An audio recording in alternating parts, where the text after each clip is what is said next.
I'm Haley Mills, one of the podcast producers on Integration Nation.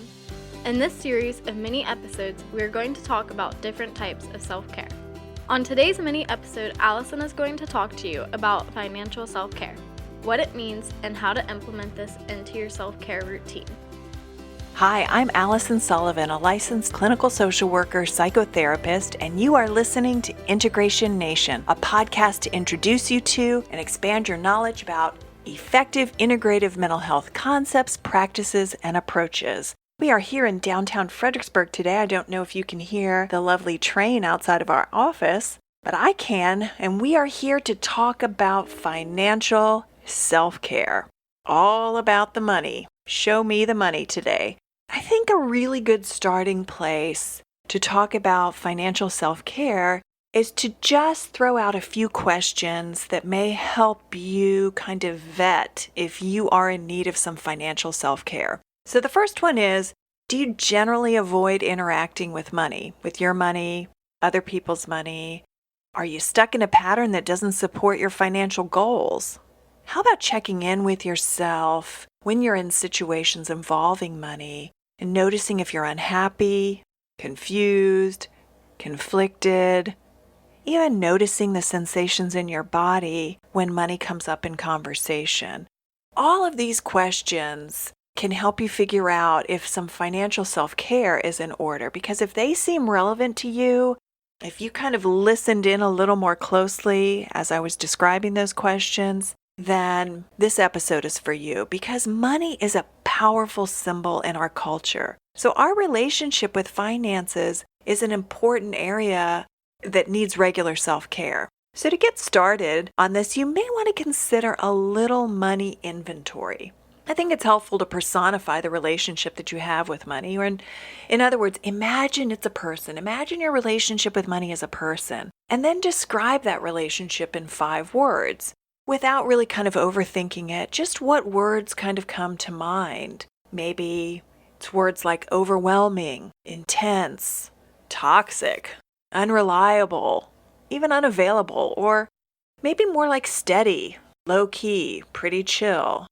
Whatever comes up for you, take the time to write it down, because that's going to help you figure out how to actually apply self-care in a way that's actually going to be beneficial to the specific way that you're struggling.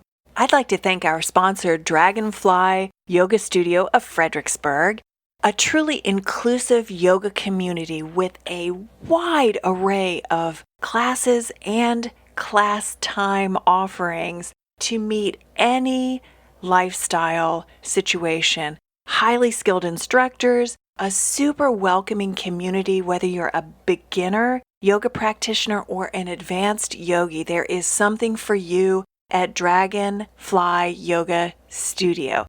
Additionally, something I'm connecting with on a more regular basis at Dragonfly is their incredible workshops. They partner with all kinds of other healthcare professionals in the community and around the country to make really powerful workshop opportunities available to the community. So check them out at dragonflyyogafred.com.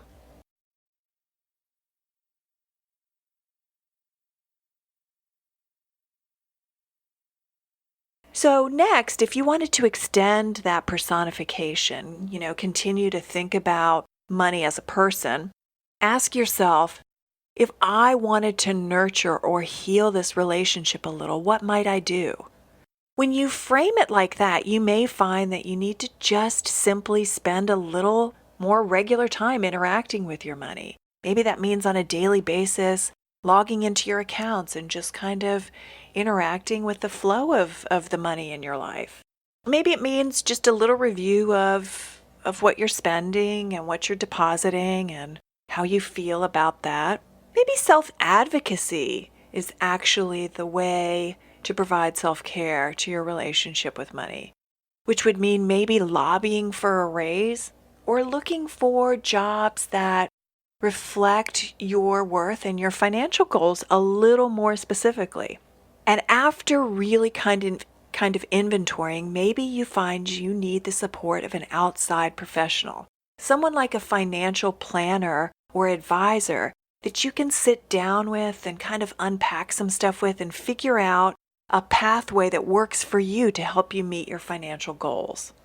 And you know what? There can be other kinds of ways to offer yourself financial self-care. The point of these examples is just to show you that the different areas that may be available to you in order to reframe, restructure, improve your relationship with money, because it can get more comfortable. It can become less overwhelming. And ultimately, it can become supportive of you and your goals with regular TLC. Thanks so much for joining us today. We value you and your time and want to meet you where you are. Contact us with your comments and questions on our website, allisonsintegrativehealth.org, and please consider leaving us a rating and review because it really helps us to expand access to these important topics.